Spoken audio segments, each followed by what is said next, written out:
Hi guys and welcome back to the channel Deepak Yadav Education. Welcome to the Daily Hindu News and Editorial Analysis of 28th of July 2026. तो guys आज है तारीख 28 जुलाई 2026 और है Tuesday. देखेंगे आज के द हिंदू कंप्लीट न्यूज़पेपर को एनालाइज करेंगे। बट लेक्चर में आगे बढ़ने से पहले अगर आपको इस लेक्चर का पीडीएफ चाहिए तो क्या करना है, सबसे पहले डाउनलोड करना है टेलीग्राम, देन उसके बाद जाके सर्च बॉक्स में टाइप करना दीपक यादव एजुकेशन यूपीएससी। आपको ये वाला टेलीग्राम चैनल मिल जाएगा। यहाँ से आप डेली बेसिस पे इन लेक्चर के पीडीएफ डॉक्यूमेंट्स को डाउनलोड कर पाओगे। नाउ हमेशा की तरह हम लोग अपने लेक्चर को एक मैप के क्वेश्चन के साथ स्टार्ट करेंगे। तो आज आप सभी को मैप में जाकर देखना है सेनेगल को कहाँ पर है एग्जैक्टली लोकेटेड, इसको अच्छे से मैप में देखना। देन उसके बाद आकर नीचे कमेंट सेक्शन में टाइप करना, जैसे कि आप लोग इसको लंबे समय तक याद रख पाओगे। तो चलिए फिर शुभारंभ करते हैं। आज काफ़ी कुछ है डिस्कस करने के लिए सेशन में। कुछ प्रीलिम्स के लिए काम का है, कुछ मेंस के लिए काम का है। फिर भी ऐसा नहीं है कि बहुत सारे आर्टिकल्स है जो खासकर इंपॉर्टेंट हो। जो भी चीज़ें रेलिवेंट है वो आपको मिल जाएगा प्रीलिम्स मेंस दोनों के पर्सपेक्टिव से। और कुछ कुछ क्वेश्चन साथ ही साथ आपको मिलते रहेंगे। उन क्वेश्चंस के आंसर्स आप लोग नीचे कमेंट सेक्शन में देते रहना ज़रूरी है। पता चलेगा कि आप कितने ज़्यादा अटैच हैं, आप कितना ज़्यादा कंसेंट्रेटेड हैं वीडियो के अंदर में। तो पहला आर्टिकल दोस्तों आज अखबार में मिल जाएगा, जो खासकर जीएस पेपर नंबर 1 हिस्ट्री के पॉइंट ऑफ व्यू से इंपॉर्टेंट होने वाला है। ऐसी बहुत सारी इंपॉर्टेंट पर्सनैलिटीज़ के बारे में यूपीएससी क्वेश्चन पूछता रहता है। तो करेंट समय पर जो रूलिंग पार्टी है उन्होंने गुरु रविदास जी की जो 650th बर्थ एनिवर्सरी है यहाँ पर इसको मार्क किया है, जिस वजह से गुरु रविदास जी अभी न्यूज़ में बन चुके हैं। तो ये गुरु रविदास जयंती होती कौन सी है और अभी 650वीं बर्थ एनिवर्सरी यहाँ पर ऑब्जर्व की जा रही है, उस वजह से ये न्यूज़ में है। तो आपने करना क्या है, क्योंकि बाकी सब चीज़ें तो इसमें आर्टिकल में और ख़ास चीज़ें नहीं है कि हाँ एग्जाम में वो पूछ लिया जाए। बस इतना ही यहाँ पर इसके हेडिंग से ही पता चल गया कि भाई ये इंपॉर्टेंट है, और हेडिंग से ही पता चल गया कि भाई गुरु रविदास जी के बारे में हमें पढ़ना है। और एक खास बात यहाँ पर 650वीं बर्थ एनिवर्सरी ऑब्जर्व की जा रही है, तो ये अपने आप में एक ऑटोमेटिकली इंपॉर्टेंट पॉइंट बन जाता है कि हाँ एग्जाम में क्वेश्चन बन जाए यहाँ से। तो दोस्तों जब हम गुरु रविदास जी की बात करते हैं तो 1377 से लेकर 1527 सीई के समय पर यहाँ पर इनका पूरा टाइम पीरियड रहा है। एंड बहुत ही ज़्यादा इंपॉर्टेंट भक्ति सेंट रहे हैं पूरे मिडीवल इंडिया के अंदर में। अब हिस्ट्री आप पढ़ते हैं ना, मॉडर्न हिस्ट्री पढ़ते हैं, मिडीवल पढ़ते हैं, एंशिएंट पढ़ते हैं, तो मिडीवल हिस्ट्री के अंदर में एक बहुत इंपॉर्टेंट पर्सनैलिटी के तौर पे आप इनके बारे में कुछ बातों को ज़रूर से पढ़कर चलिएगा। अब होता यह है कि इन्होंने भक्ति मूवमेंट के अंदर में एक बहुत बड़ा योगदान दिया। अपने कुछ भजन से, डिवोशनल सॉन्ग से, डिवोशनल टीचिंग से, पोयम से यहाँ पर लोगों में यहाँ पर बहुत एक योगदान दिया, लोगों में एक बदलाव लाने की कोशिश की। क्योंकि उस समय पहले की जब हम लोग बात कर रहे हैं तो कास्ट सिस्टम अपने एक उच्च चरम सीमा पे था। कास्ट सिस्टम वैसे फॉलो होता है, ये आज भी आपको पता होगा, लेकिन कास्ट सिस्टम के बेसिस पर ही क्या होता था, अनटचेबिलिटी जैसी चीज़ें बढ़ने लगती थी जो आज के समय पर इलीगल है। छुआछूत, ऐसे ही सोशल डिस्क्रिमिनेशन, सोसाइटी में यहाँ पर डिस्क्रिमिनेशन होता था, भेदभाव होता था। जैसे आप पढ़ते हैं ना अपर कास्ट, लोअर कास्ट, इनके बीच में एक डिफ्रेंसिएशन ये बहुत ज़्यादा हुआ करता था। लोअस्ट कास्ट के प्रति डिस्क्रिमिनेशन ज़्यादा हो रहा था। लोअर कास्ट के ऊपर में बहुत सारी एट्रोसिटीज़ हुई हैं, इसको इनकार नहीं किया जा सकता। अब एक्चुअली में यहाँ पर क्या है कि गुरु रविदास जी ने जब ये सब चीज़ें देख रहे थे तो इन्होंने हमेशा से इक्वालिटी की डिमांड की है। ये हमेशा से कास्ट सिस्टम को अपोज करते हुए आए, अनटचेबिलिटी के अगेंस्ट में खड़े थे, सोशल डिस्क्रिमिनेशन के खिलाफ खड़े थे। इन्होंने इक्वालिटी, समानता की बात की, ह्यूमन डिग्निटी, स्पिरिचुअल फ्रीडम और डिवोशन टू वन गॉड, इस चीज़ को इन्होंने थोड़ा सा प्रायोरिटी पे रखा है। इनकी जो टीचिंग्स थी, जो भी यहाँ पर ये अपनी बातें कह रहे थे लोगों से या लोगों को इंस्पायर कर रहे थे, मिलियंस ऑफ लोग इनसे इंस्पायर हुए। और इसी के बेसिस पे दोस्तों यहाँ पर एक नया रिलीजन का फाउंडेशन इस्टेब्लिश होता है, एक नई कम्युनिटी बनती है जिसको हम रविदासिया कम्युनिटी या रविदासिया रिलीजन कहते हैं। ठीक है, तो रविदासिया रिलीजन का जो मेन फाउंडेशन है, मेन कम्युनिटी है, ये सब यहाँ पर कहाँ से ओरिजिनेट हुआ है, गुरु रविदास जी के थ्रू ओरिजिनेट हुआ है। अब क्वेश्चन यहाँ पर आता है कि भाई आखिरकार ये न्यूज़ में क्यों बना हुआ है, रीज़न क्या है इसके न्यूज़ में रहने का। क्योंकि हर साल ये जो रविदास जयंती है वो यहाँ पे सेलिब्रेट की जाती है, रिमेंबर की जाती है, ऑब्जर्व की जाती है, जो भी आप टर्म यूज़ करें। तो गुरु रविदास जी को हमेशा रविदास जयंती पे हम लोग याद करते हैं, उनकी बर्थ एनिवर्सरी पे याद करते हैं। इस बार 650वीं बर्थ एनिवर्सरी है, जिस वजह से ये न्यूज़ में है। फिर जब इनके बारे में बात होती है तो हम इनके बारे में पढ़ने की कोशिश करते हैं, तो इनके टीचिंग्स के बारे में पता चलता है कि सोशल इक्वालिटी, ह्यूमन डिग्निटी और जो कास्ट के आधार पे, जाति के आधार पे जो भेदभाव हो रहा है, स्पेशली ये ख़त्म होना चाहिए, एराडिकेट होना चाहिए। इसके ऊपर ही इनका एक अल्टीमेट फोकस हुआ करता था। अब इसका बैकग्राउंड क्या निकल कर आया दोस्तों, कि गुरु रविदास जी का जन्म होता है 1377 सीई में। ठीक है। और भक्ति सेंट, एक बहुत ही इंपॉर्टेंट भक्ति सेंट रहे हैं, सोशल रिफॉर्मर रहे हैं, पोएट रहे हैं, कवि रहे हैं, और ये अलग अलग नाम से जाने जाते हैं। रायदास, रोहिदास, रूहीदास के नाम से भी यहाँ पर इनको जाना जाता है। तो इससे कंफ्यूज मत होना एग्जामिनेशन में अगर कुछ ऐसा आप लोगों को मिल जाए तो। बर्थ प्लेस की बात करेंगे तो दोस्तों इनका जन्म होता है श्री गोवर्धनपुर गांव के अंदर में, जो उत्तर प्रदेश में वाराणसी के पास में है। इनका जो ये जन्म हुआ, जहां पर हुआ, जो वो जगह है, जो स्थल है, पिलग्रिमेज साइट, उसको श्री गुरु रविदास जन्म स्थान के नाम से हम जानते हैं। और इसी के आधार पे जो बर्थ एनिवर्सरी है वो भी सेलिब्रेट होती है, रविदास जयंती के तौर पे हम लोग यहाँ पर उसको भी मनाते हैं। अब जैसे हम लोग लगातार डिस्कस कर रहे हैं भक्ति मूवमेंट में कंट्रीब्यूशन था गुरु रविदास जी का, वो क्या था? इनके डिवोशनल हिम्स यानी भजन, इनकी पोयम, उस भजन या उस पोयम के थ्रू यहाँ पर ये एक मैसेज को फैलाने की कोशिश करते थे। इक्वालिटी का मैसेज, डिवोशन का message, love, humanity, social justice का मैसेज देने की कोशिश करते थे हमेशा, अपने भजन के थ्रू, अपने हिम्स के थ्रू, अपने पोयम्स के थ्रू। ठीक है, आई होप आपको यहाँ पर ये क्लैरिटी मिली है। अब आगे आते हैं दूसरे भक्ति सेंट्स के साथ में कोई रिलेशन इनका बिल्कुल माना जाता है यहाँ पर, ये वही सेम पीरियड में रहे हैं जब कबीर जी रहा करते थे। एक और बहुत इंपॉर्टेंट भक्ति सेंट और पॉइंट। ठीक है, तो भक्ति सेंट्स में दूसरों के साथ में एक रिलेशनशिप देखने को मिलता है। लिटरेचर में जब हम बात करते हैं तो गुरु रविदास जी, मैंने आपको बताया, पोएट सेंट थे। तो लिटरेचर के बेसिस पे बहुत सारे गाने, बहुत सारे डिवोशनल सॉन्ग्स, बहुत सारे पोएम्स, इन सब को इन्होंने लिखा, वो भी लोकल लैंग्वेज में, ताकि इनकी भाषा को जो कॉमन लोग हैं वो अच्छे से समझ सकें। इनकी जो भी लिखी हुई चीज़ थी, जिन इनकी राइटिंग्स थी, उन सब के थ्रू लोग इंस्पायर हुआ करते थे, और लोगों ने धीरे धीरे करके सोशल डिस्क्रिमिनेशन को रिजेक्ट करने के प्रति काम करना शुरू किया। फिर गुरु ग्रंथ साहिब की जब हम लोग बात करते हैं, आपको पता है सिखिज़म में एक बहुत ही ज़्यादा इम्पॉर्टेंट होली स्क्रिप्चर है गुरु ग्रंथ साहिब।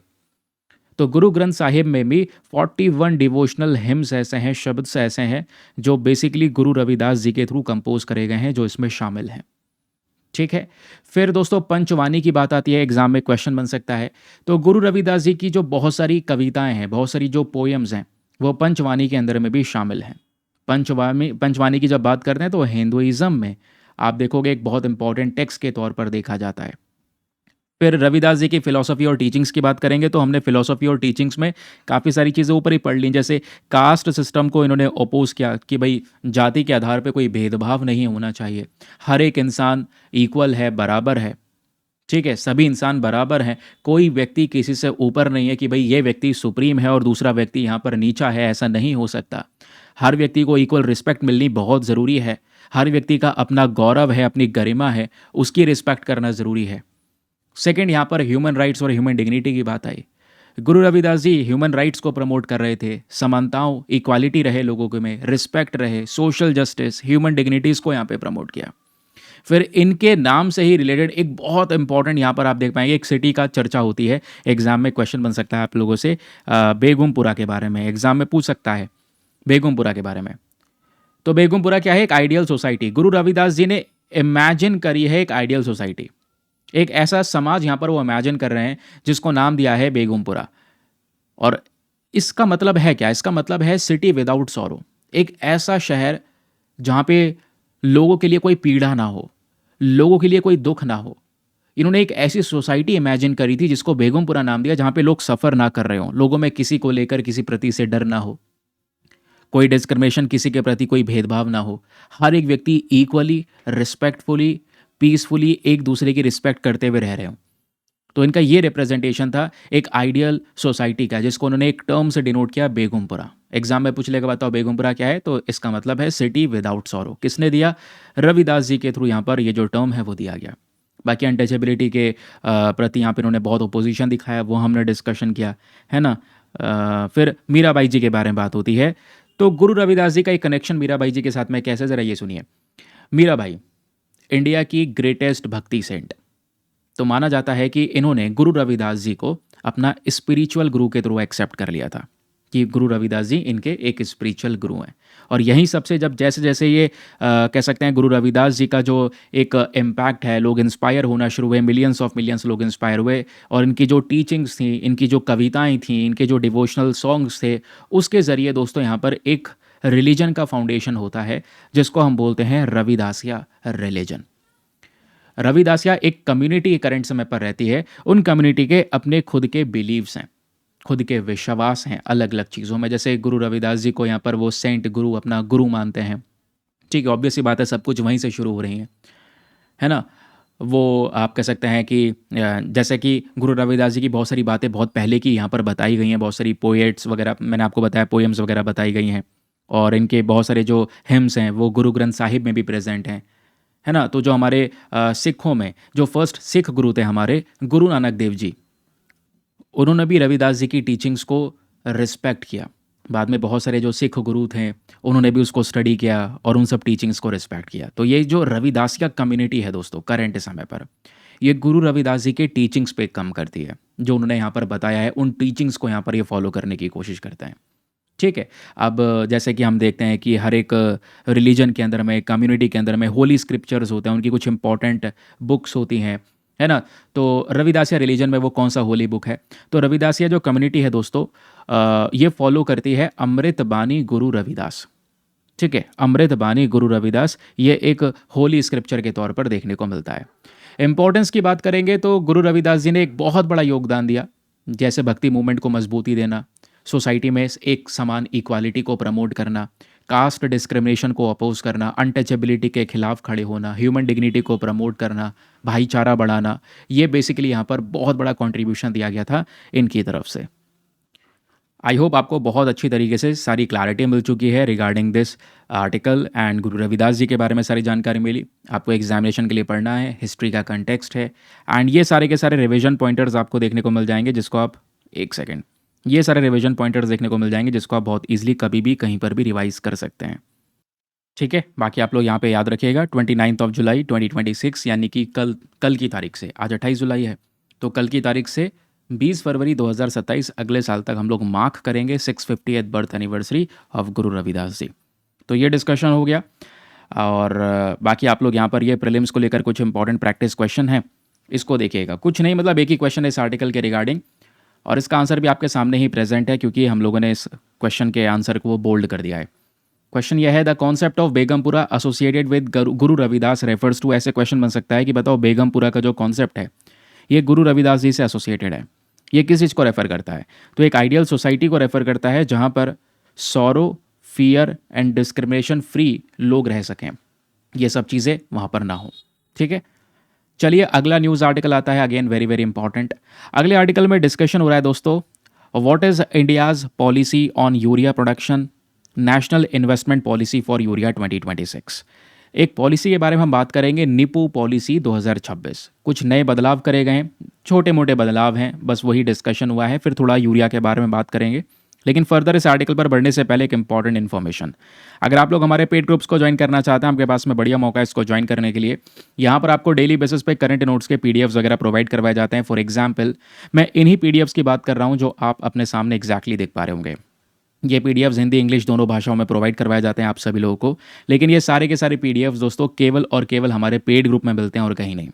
पेड ग्रुप को ज्वाइन करने का बहुत ही छोटा सा फी पेमेंट है, just 499 for the lifetime access. जब तक आपका सिलेक्शन ना हो जाए तब तक आप 499 में इस ग्रुप को ज्वाइन करके रख सकते हैं। ज्वाइन करने के लिए करना क्या है, व्हाट्सएप पर जाइएगा, यहाँ पर आपको एक नंबर दिया गया है 8534873368। इस नंबर पर मैसेज कर देना कि I want to join this group.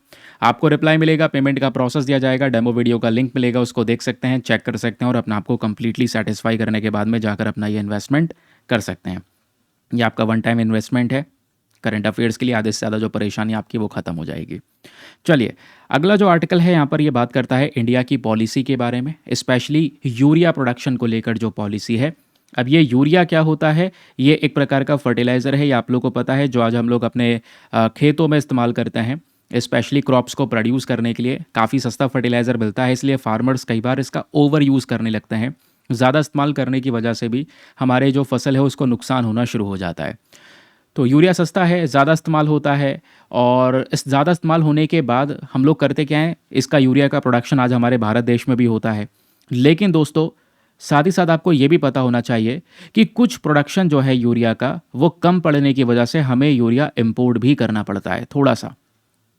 तो ये जो इंपोर्ट की दिक्कत है कि भाई थोड़ा सा इंपोर्ट करना पड़ रहा है, ये इंपोर्ट ना करना पड़े, हम यूरिया के मामले में कम्प्लीटली इंडिपेंडेंट हो जाएं, इसके लिए एक नया अप्रोच रखा गया था। अप्रोच ये था कि भारत में ही हम लोग यूरिया बेस्ड प्लांट्स बनाएंगे जहाँ पर यूरिया का प्रोडक्शन हम लोग ज़्यादा से ज़्यादा कर सकें, ताकि अपनी जो ज़रूरत है उसको पूरी कर सकें, जो घाटा हो रहा है उसको पूरा कर सकें और बाहर से इम्पोर्ट ना करना पड़े।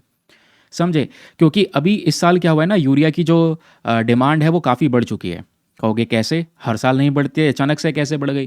क्योंकि इस बार आप देखोगे खरीफ सीज़न चल रहा है। वेस्ट एशिया क्राइसिस की वजह से यहाँ पर फर्टिलाइज़र की ऑलरेडी एक शॉर्टेज है, कमी है। और दूसरी तरफ इंडिया में एल नीनो यानी कि सूखा पड़ चुका है, ज़्यादा बारिश नहीं हो रही है। ठीक है, मतलब अभी थोड़ा बहुत आपको देखने को मिल जाएगा। वैसे नॉर्मली जो हर एक ईयर में बारिश होती है, लानीना वाली कंडीशन में बारिश होती है, वैसी बारिश इस बार नहीं हुई है। बारिश में थोड़ी सी कमी नज़र आई है। हालांकि कुछ रीजन बहुत परेशान भी हैं। नॉर्थ ईस्ट में आपने देखा असम में कितनी भयंकर बाढ़ आई है। असम के बारे में थोड़ा पढ़ो, सर्च करो, थोड़ा अवेयर करो लोगों को। बहुत ज़्यादा भयंकर बाढ़ आई है, लगभग 60 से ज़्यादा लोगों की जान जा चुकी है, कई घर तबाह हो चुके हैं, है ना, कई लोग इंजर्ड हो चुके हैं, कई लोग डिस्प्लेस हो चुके हैं, लाखों लोग डिस्प्लेस हो चुके हैं। किसी ने कितनी मेहनत से घर बनवाया, वो घर जस्ट चुटकियों में यहाँ पर एक बाढ़ आई और बहा कर ले गई। ऐसी कंडीशंस लोगों ने फेस की है। बड़ा दुख हुआ ये सब चीज़ देखकर, जो असम की कंडीशंस करंट समय पर निकल कर आ रही हैं। अभी आप देखोगे इस वाली कंडीशन में क्या बात हो रही है कि जो हम केमिकल फर्टिलाइजर्स की बात करते हैं, तो जैसे यूरिया हो गया, तो यूरिया का जो ओवर यूज़ करा जा रहा है देश के अंदर में, बहुत ज़्यादा इस्तेमाल होता है। ज़्यादा इस्तेमाल होने की वजह से जो इंडिया में प्रोड्यूस हो रहा है वो सारा यूज़ हो जाता है, थोड़ा सा हमें फिर इंपोर्ट करना पड़ता है। हम चाहते हैं इंपोर्ट ना करना पड़े, हम यूरिया के प्रोडक्शन में सेल्फ रिलायंट यानी आत्मनिर्भर हो सकें। इसी के लिए यहाँ पर मतलब एक जो हमारी कैबिनेट है, cabinet committee on economic affairs, इन्होंने नई पॉलिसी को अप्रूवल दे दिया है। और पॉलिसी का नाम क्या है? National investment policy for urea. Policy का केवल इतना ही पर्पज़ है कि देश में हम लोग डोमेस्टिकली यूरिया का प्रोडक्शन बढ़ाएं और यूरिया को जो इंपोर्ट कर रहे हैं इस पे जो हमारी डिपेंडेंस है, इस पे हमारी जो निर्भरता है वो पूर्ण तरीके से ख़त्म हो जाए। सेकेंड थिंग इज़, हमने यहाँ पर इंश्योर करने की कोशिश की है प्रॉपर फर्टिलाइज़र अवेलेबिलिटी, कि खारिफ सीज़न के टाइम पर प्रॉपर मात्रा में जो ये फर्टिलाइज़र है वो मिल सके, जब हमें अल्टीमेटली इन फर्टिलाइज़र की ज़रूरत है। फिर एक और चीज़ है दोस्तों, जैसे मैंने बताया इंडिया दुनिया का सबसे बड़ा कंज्यूमर है यूरिया का। सबसे ज़्यादा यूरिया का इस्तेमाल आज हमारे देश में खेतों में इस्तेमाल कर रहे हैं हमारे किसान। और खासकर ये एक नाइट्रोजीनियस फर्टिलाइज़र भी है, एग्रीकल्चर सेक्टर में ज़्यादा यूज़ हो रहा है। इंडिया का डोमेस्टिक जो यूज़ है वो बढ़ता जा रहा है, प्रोडक्शन भी बढ़ता जा रहा है, बट फिर भी हमें इंपोर्ट करना ही पड़ रहा है क्योंकि हम डिमांड को पूरा नहीं कर पा रहे। इसी गैप को कम करने के लिए सरकार ने ऑलरेडी यूरिया इन्वेस्टमेंट पॉलिसी को डिक्लेयर कर दिया था 2012 से ही, लेकिन इस पर ज़्यादा वर्क नहीं हो रहा था। अब इंडिया यहाँ पर क्या कर रहा है, कुछ प्रॉब्लम्स को फेस रियलिटी में कर रहा है। फॉर एग्जाम्पल, आज हमें बड़े मात्रा में यूरिया इंपोर्ट करना पड़ रहा है, बनाने के बावजूद भी इंपोर्ट करना पड़ रहा है, ये कंडीशन है। तो क्यों ना जो प्रोडक्शन है उसको एक्सपैंड कर दिया जाए। फर्टिलाइज़र का जो बर्डन है वो काफ़ी तेज़ी से बढ़ता नज़र आ रहा है। जो ओवर यूज़ है यूरिया का वो इंक्रीज़ हो चुका है, बहुत ज़्यादा यूरिया इस्तेमाल हो रहा है। और जब ज़्यादा यूरिया इस्तेमाल करोगे तो इससे जो मिट्टी के अंदर में जो एक खराबी है, सॉइल डिग्रेडेशन, वो शुरू हो जाता है। मिट्टी के अंदर में जो एक इनका इसकी फर्टिलिटी होती है, मिट्टी में जो उपजाऊपना होता है वो ख़त्म होने लगता है।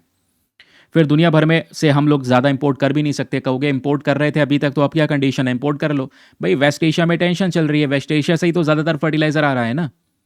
तो इसलिए आज ये समय ही हमको बता रहा है, एक सीख दे रहा है, एक लेसन दे रहा है कि भाई हमें सेल्फ रिलायंट होना होगा फर्टिलाइज़र के प्रोडक्शन के मामले में।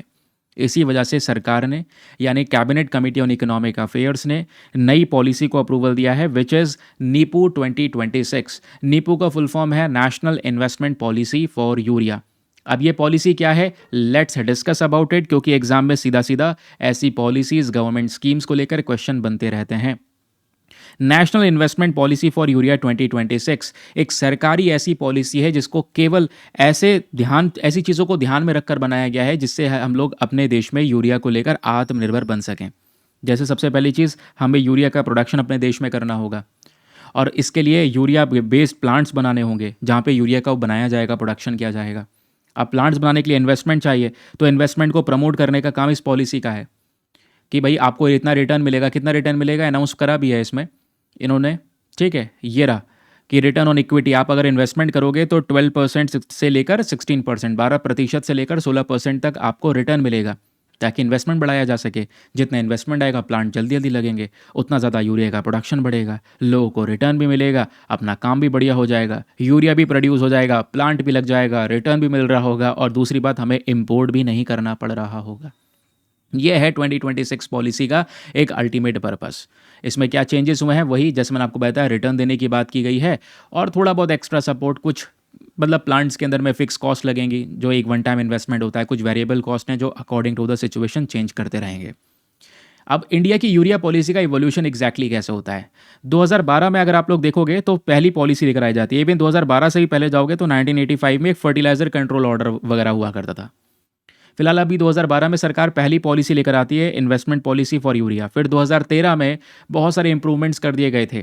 फिर 2014 में फिर से अमेंडमेंट कर दिया गया और ऐसे ही धीरे धीरे करके बहुत सारे अमेंडमेंट करके फाइनली अब 2026 में हम ये नीपू नाम की पॉलिसी को लेकर आए हैं for the production domestically production of urea, ताकि अपने देश में ज़्यादा से ज़्यादा यूरिया को प्रोड्यूस कर सकें। और इसके लिए यानी कि जो फर्टिलाइजर्स होते हैं ना, इन फर्टिलाइजर के यूज़ को बढ़ाने के लिए या फर्टिलाइजर के यूज़ को सही तरीके से इंश्योर करने के लिए आज सरकार कुछ अलग अलग प्रोग्राम्स को भी प्रमोट कर रही है। जैसे पहला प्रोग्राम है integrated nutrient management. Integrated nutrient management, please इसको याद रखिएगा, INM कहते हैं। इस INM का मेन पर्पस क्या है, ये बेसिकली आज के समय पर हमारे ऑर्गेनिक फर्टिलाइजर्स, केमिकल फर्टिलाइजर्स और बायोलॉजिकल इनपुट्स के बैलेंस यूज़ को प्रमोट करता है कि केवल केमिकल ही फर्टिलाइजर यूज़ मत करो भाई, ऑर्गेनिक फर्टिलाइजर भी यूज़ करो, और केवल ऑर्गेनिक फर्टिलाइजर ही यूज़ ना करो, कुछ बायोलॉजिकल इनपुट्स भी यूज़ करो।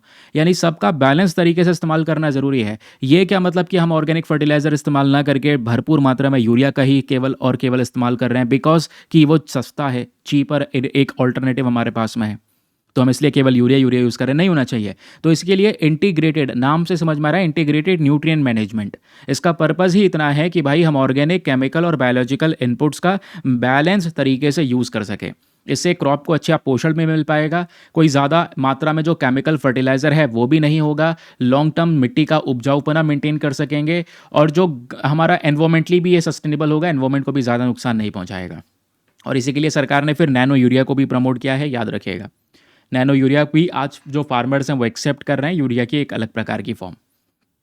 ठीक है, अब ये नीचे आप देखिए, इस पूरे आर्टिकल को रिवाइज करने के लिए छोटे छोटे रिवीजन पॉइंटर्स दिए गए हैं ताकि आप जल्दी जल्दी चीज़ों को आराम से बेहतरीन तरीके से रिवाइज कर सकें। बहुत मदद मिलेगी आपको इसको रिवाइज करने में। लेकिन उसी के साथ साथ एक छोटा सा क्वेश्चन है, सॉरी, क्वेश्चन यहाँ पर आपको एक देखने को मिल जाएगा, ये वाला, इसका आंसर जस्ट नीचे ही है, लेकिन मैं चाहता हूँ आप इसका आंसर खुद से दें। क्वेश्चन क्या है, which of the following best describes integrated nutrient management. नीचे यहाँ पर 4 ऑप्शन दिए गए हैं, चारों में से पूछा गया है कि बताओ इन चारों में से वो कौन सा ऑप्शन है जो इंटीग्रेटेड न्यूट्रिएंट मैनेजमेंट को सही तरीके से डिस्क्राइब करता है। पहला, क्या ये जो मैनेजमेंट है इसका मेन पर्पज है सभी केमिकल फर्टिलाइजर को ऑर्गेनिक फर्टिलाइजर के साथ में रिप्लेस कर देना। सेकेंड, कि भाई इसका मेन पर्पज है केवल और केवल नैनो फर्टिलाइजर का यूज़ करना for the sustainable agriculture. Third, ये इंकरेज करता है बैलेंस यूज़, कि ये कहता है कि भाई organic fertilizer, chemical fertilizer, biological input सबका बैलेंस तरीके से यूज़ होना चाहिए। एंड द फोर्थ, ये क्या करता है कि जो फर्टिलाइज़र है उसके ऊपर में रिस्ट्रिक्शन लगाता है, स्पेशली ये कहता है कि देखो फर्टिलाइजर्स के यूज़ को ये कम करता है, रिस्ट्रिक्ट करता है, केवल कहता है नाइट्रोजन बेस्ड फर्टिलाइजर्स को यूज़ किया जाए। तो बताएं दोस्तों यहाँ पर चारों में से कौन कौन सा स्टेटमेंट एग्जैक्टली सही हो सकता है regarding this integrated nutrient management. तब तक आते हैं हम लोग अगले न्यूज़ आर्टिकल की तरफ। अगला news article very very interesting and very very important, ये भी आज का हमारा एडिटोरियल है। और इस एडिटोरियल के अंदर में बेसिकली आप देखोगे 2 राइटर हैं, एस कृष्णन हैं, शोको इशिकावा हैं, जो खासकर ह्यूमन वेमेन इंडिया के अंदर में एक रिप्रेजेंटेटिव भी हैं। तो उन्होंने काफ़ी सारी चीज़ें मेंशन की हैं कि जब हम लोग आर्टिफिशियल इंटेलिजेंस यानी AI के बारे में डिस्कशन करते हैं, AI को लगातार बढ़ाने की बात करें, AI को बढ़ाने के लिए, प्रमोट करने के लिए government different types of policies and programs and schemes को लॉन्च कर रही है, लेकिन हम कई बार ना सभी लोगों को यानी जेंडर इंक्लूसिवनेस को इंश्योर नहीं कर पाते, कि काफ़ी सारी जगह पर AI भी यहाँ पर ये दिखाता है जेंडर डिस्क्रिमिनेशन को, कि वेमेन का काम ये है, मैन का काम ये है, इस तरीके का काफ़ी सारी जगह पर डिस्क्रिमिनेशन देखने को मिलता है। क्यों? क्योंकि AI के अंदर में चीज़ों को फीड किया जा रहा है, AI खुद से यहाँ पे बना अपने आप जवाब नहीं दे रहा है। आपने जो डेटा फीड किया है और जो व्यक्ति था जिसने उस माइंडसेट से डेटा फीड किया है उसके अंदर में, उसी का रिस्पॉन्स वो दे रहा है AI। ठीक है, तो ये कह रहे हैं कि हमें इस जेंडर इंक्लूसिवनेस को भी इसमें शामिल करना होगा, और AI का इस्तेमाल महिलाएं किस तरीके से कर सकती हैं वो यहाँ पर इस आर्टिकल में जिक्र किया गया है। बहुत अच्छा टॉपिक है, आइए एक एक करके समझते हैं। पहले आप इस पूरे के पूरे एडिटोरियल का एक सार समझ लो कि ये किस चीज़ पे बात करने वाले हैं। एक छोटे से पैराग्राफ से मैं आपको पूरा सार बता देता हूँ। इनका कहना यह है कि भाई देखो, AI का इस्तेमाल आज अलग अलग सेक्टर्स को पूरी तरह से ट्रांसफॉर्म करने के लिए यूज़ हो रहा है। Agriculture sector, logistics, health care, financial services, सबको हम बहुत तेजी से बदल रहे हैं with the help of artificial intelligence. लेकिन भारत जिस तरीके से अपने गोल की तरफ बढ़ रहा है, हमारा टारगेट है कि हम 2047 तक 2047 तक भारत को एक डेवलप्ड इकॉनमी, विकसित भारत बनाना चाहते हैं। तो इसके लिए ये बहुत ही ज़्यादा ज़रूरी है कि एआई हर एक सेक्शंस ऑफ सोसाइटी तक पहुंच सके। ऐसा नहीं कि केवल एक तबके के पास एआई के फ़ायदे हैं, दूसरे के पास में नहीं है, ऐसा नहीं होना चाहिए। और ख़ास तौर पर इन्होंने फोकस किया है women working in the informal sector. आज हमारे देश में महिलाएं, वो महिलाएं सबसे ज़्यादा हैं जो इनफॉर्मल सेक्टर में काम कर रही हैं। इवन ये बात मैं नहीं कह रहा हूँ, आईएलओ की रिपोर्ट कर रही है, इंटरनेशनल लेबर ऑर्गेनाइजेशन की रिपोर्ट 2018 की है। ये कहते हैं 82%, कितना 82% आज जो वर्किंग वेमेन है इंडिया के अंदर में, वो इनफॉर्मल सेक्टर में वर्किंग वेमेन है, काम कर रही हैं। कुछ अपने अपने घर के एग्रीकल्चर सेक्टर में लगी हुई हैं, होम बेस्ड प्रोडक्शन, घर के थ्रू यहाँ पर कुछ काम किया जा रहा है, डोमेस्टिक वर्क है, माइक्रो एंटरप्राइजेस हैं। तो ये कह रहे हैं इंडिया के इनफॉर्मल इकॉनमी में महिलाओं का एक योगदान तो बहुत बड़ा है, लेकिन वो काउंट होना भूल जाता है, उसको काउंट नहीं कर पाते हम लोग। या दूसरी चीज़, एआई के आप देखोगे तो एआई की पहुंच आज सभी जगह तक पहुंच पा रही है, बट स्पेशली जो ये महिलाएं जो agriculture sector, home based production, यहाँ सभी में काम कर रही हैं, यहाँ पे पहुंचाना ज़रूरी है। स्पेशली जो महिलाएं इनफॉर्मल इकॉनमी में इन्वॉल्व हैं, वहाँ तक एआई के फ़ायदे पहुंचाना ज़रूरी है। अब जैसे मैंने बताया कि इंडिया का जो आर्टिफिशियल इंटेलिजेंस का इकोसिस्टम है वो एक्सपैंड हो रहा है। हमने मल्टीपल इनिशिएटिव लॉन्च करे, इंडिया एआई मिशन लॉन्च किया, भाषिनी आया, एआई गवर्नेंस गाइडलाइंस आई। तो जो यहाँ पे डिस्कशन है ये भी बढ़ना चाहिए कि एआई के बेनिफिट्स इनफॉर्मल वेमेन वर्कर्स का तक भी पहुँचने चाहिए, क्योंकि आज भारत के अंदर में जो सबसे ज़्यादा महिलाएं काम कर रही हैं, ठीक है, उनका घर में ही कुछ ना कुछ काम है, agriculture, home based production, domestic work, ये सब चीज़ें हैं। तो वहाँ तक एआई पहुँचाना, एआई के बेनिफिट्स पहुँचाना ज़रूरी है। तो एआई को जेंडर रिस्पॉन्सिव बनाना ज़रूरी है, थोड़ा सा जेंडर रिस्पॉन्सिव हो, ना ही कोई डिस्क्रिमिनेशन जनरेट करे, ठीक है। और इसी के माध्यम से हम विकसित भारत 2047 तक बना पाएंगे।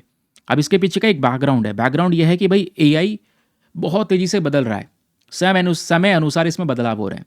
जैसे जैसे बिजनेस बदल रहे हैं, एग्रीकल्चर सेक्टर चेंज हो रहा है, हेल्थ केयर, एजुकेशन, फाइनेंशियल, सब कुछ यहाँ पर चीज़ें बदल रही हैं। एआई का योगदान बहुत बढ़ चुका है दुनिया भर की इकॉनमी के अंदर में।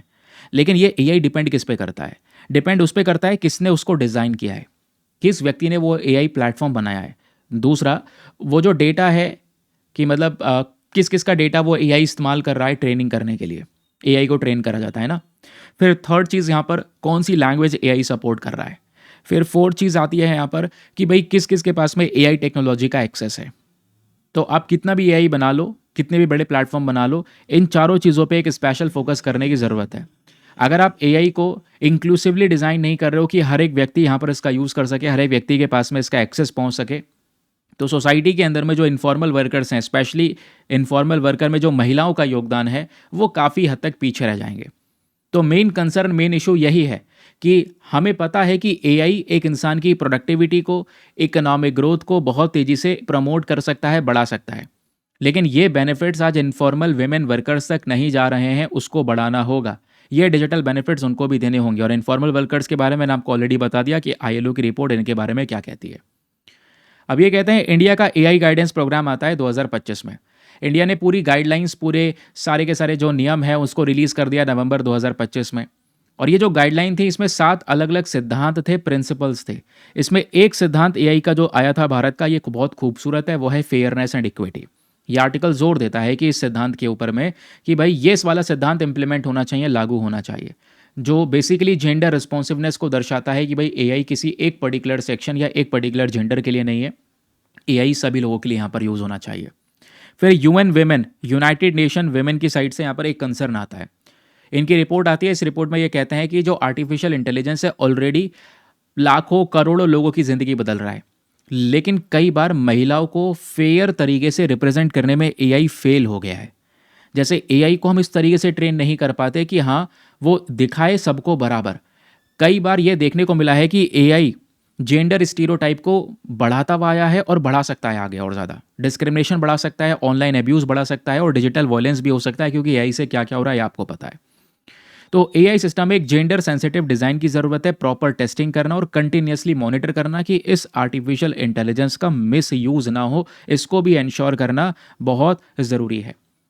आज यही आर्टिफिशियल इंटेलिजेंस एग्रीकल्चर और इन्फॉर्मल सेक्टर में आ चुका है। भाई आप देखोगे हमारा एग्रीकल्चर सेक्टर में हम एआई का यूज़ करना शुरू कर चुके हैं। एआई के माध्यम से हम सटीक तरीके से फार्मिंग कैसे कर सकते हैं, किस तरीके से बेटर क्रॉप प्रोडक्शन हो सकता है, इन सब पे काम चल रहा है। एक आती है पीरियोडिक लेबर फोर्स सर्वे की रिपोर्ट 2023-24 की।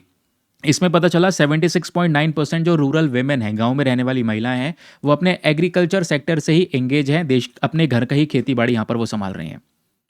तो अगर एआई को सही तरीके से इन्वॉल्व करना है यहाँ पर, अगर वेमेन को इस एआई का एक्सेस दिया जाए तो एक लार्जेस्ट बेनिफिशियरी हो सकती हैं यहाँ पर।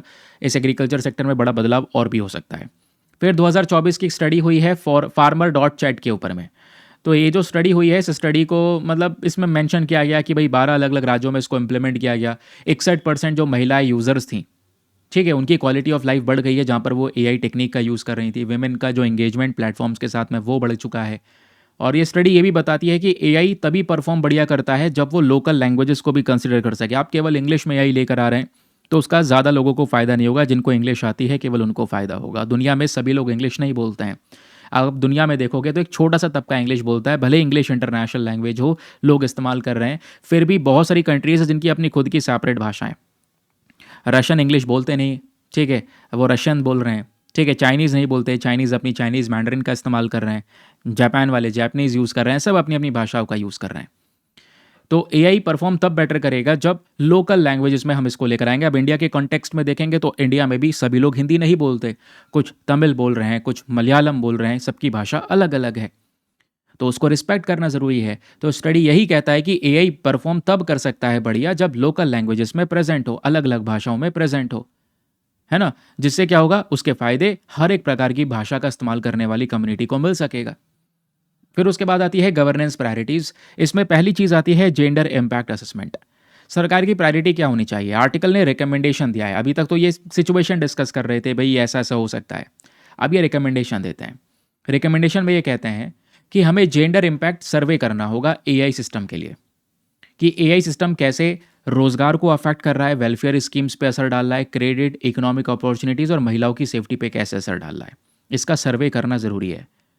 और इस सर्वे के माध्यम से हम ये पता लगा सकेंगे कि आर्टिफिशियल इंटेलिजेंस का जो आउटकम है वो किस तरीके से अलग अलग नज़र आ रहा है। लोकेशन पे किस तरीके से क्या आउटकम है, ठीक है, जेंडर को लेकर क्या आउटकम है। इससे हम क्या कर सकेंगे, हम वो एरियाज फाउंड कर सकेंगे। जब हमें लोकेशन वगैरह पता होगी, वो एरिया हमें पता चलेंगे जहाँ पर एआई का कम उपयोग हो रहा है, जहाँ पे सपोर्ट नहीं मिल पा रहा। तो हम एक रीजनल लैंग्वेज सपोर्ट दे सकते हैं, लोगों को थोड़ा सा उनकी तकलीफ की सुनवाई हो सके, ग्रीवेंस रेड्रेसल दे सकते हैं। तो एआई सिस्टम से लोगों में ट्रस्ट बढ़ेगा। फिर जेंडर रिस्पॉन्सिव बजटिंग, ये एक सेकंड चीज़ है जो आर्टिकल सजेस्ट करता है कि भाई आप ये अप्लाई कर सकते हो एआई इन्वेस्टमेंट में। एआई प्रोजेक्ट्स कोई भी अगर आप अप्रूव कर रहे हो देश के अंदर में, तो 4 क्वेश्चन हमेशा पूछने हैं उस प्रोजेक्ट के अंदर में कि भाई क्या वो एआई प्रोजेक्ट महिलाओं के लिए बेनिफिशियल रहेगा या नहीं रहेगा। उस एआई प्रोजेक्ट में कौन कौन सी रुकावटें रहेंगी, कोई भाषा की रुकावट तो नहीं है, डिजिटल एक्सेस की रुकावट, सेफ्टी या स्किल का कोई इशू तो नहीं है। अगर इशू है तो पहले उसको सॉल्व करो। तीसरी चीज़ जो होनी चाहिए वो यह है कि कितना सक्सेस हो सकता है यहाँ पर इस एआई प्रोजेक्ट का। फोर्थ चीज़ यहाँ पर वो कौन सा बजट होगा जो बेसिकली अगर यहाँ पे टारगेट अचीव ना हुए तो हम किस तरीके से टारगेट को अचीव कर सकें। तो कोई भी एआई प्रोजेक्ट आ रहा है तो उसमें हमें उसका ये रिस्पॉन्सिव बजटिंग देखना होगा। इसमें मल्टीपल क्वेश्चन हमें पूछने होंगे। फिर AI literacy as public infrastructure एक और इंपॉर्टेंट चीज़ है। भाई एआई टूल्स को केवल प्रोवाइड ही करवा देना ऐसा नहीं हो सकता। ऐसे तो तमाम दुनिया भर के एआई टूल्स अभी भी फ्रीली अवेलेबल हैं। तो क्या इसका यूज़ होना शुरू हो गया? क्या सभी लोगों के थ्रू? नहीं। तो पहले एजुकेट करना होगा लोगों में इसके बारे में अवेयरनेस ज़्यादा से ज़्यादा फैलानी होगी कि भाई जो एआई टूल्स है वो केवल और केवल इतने ज़्यादा इनफ नहीं है। महिलाओं को एआई एजुकेशन की ज़रूरत है, डिजिटल स्किल्स की आवश्यकता है, प्रैक्टिकल ट्रेनिंग की ज़रूरत है। ये ट्रेनिंग प्रोग्राम्स हमें देने होंगे जिससे कि यहाँ पर इसका उपयोग हो सके, एआई लिटरेसी बढ़ सके। और ये कैसे कर सकते हैं? आर्टिकल कहता है आप एआई लिटरेसी को अपने सरकारी प्रोग्राम में ऐड कर दो। जो भी आप योजनाएं लेकर आ रहे हो तो वहाँ पर आप ये वाली स्किल्स प्रोवाइड करवाओगे, महिलाएं सीखेंगी, जानना सीखेंगी इसके बारे में। आजकल स्पीकिंग वाले ऑप्शन भी आ रहे हैं कि नहीं टाइप कर पा रहे, बोल दो वो चीज़ें, बोलकर यहाँ पर आपको आंसर्स मिल जाते हैं।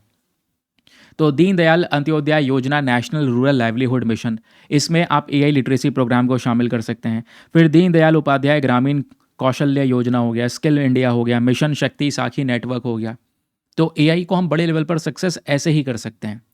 और हमेशा आपको सक्सेस तभी देखना होगा कि भाई एआई बहुत सक्सेसफुल हो चुका है, उसमें ये ज़रूर से देख लेना कि महिलाएं उसका यूज़ कर पा रही हैं या नहीं कर पा रही हैं, महिलाओं को उसके बेनिफिट्स मिल पा रहे हैं या नहीं मिल पा रहे हैं।